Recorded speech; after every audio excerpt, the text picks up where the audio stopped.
നിൽക്കുന്നത് പുല്ലൂരാട്ടോ, നമ്മുടെ ഇവിടെ സൗഹൃദ ചായ അല്ലെ. ഓക്കെ, ഇത് നമ്മൾ ഒരുപാട് അങ്ങാടികളിൽ കണ്ടുവരുന്നുണ്ട്. എന്താണ് ഇതിന്റെ ഒരു ഉദ്ദേശം? എന്താണ് ഈ ഒരു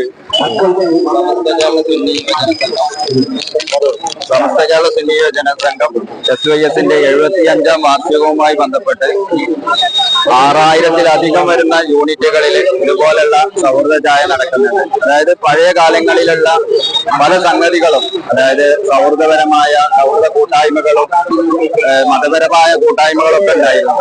അതൊക്കെ മഞ്ഞ നിന്ന് പോയി, അതൊക്കെ അവസാനിച്ചു പോയി. അത്തരം കൂട്ടായ്മകളെ ഓർമ്മപ്പെടുത്തിക്കൊണ്ട് തൃശ്ശൂര് ഈ മാസം 27, 28, 29 തീയതികളിൽ നടക്കുന്ന മഹത്തായ പ്ലാറ്റിനം ജൂബിലി സമ്മേളന പ്രചരണ ഭാഗമായിട്ടാണ് ഇത്തരത്തിലുള്ള പദ്ധതികൾ നടക്കുന്നത്.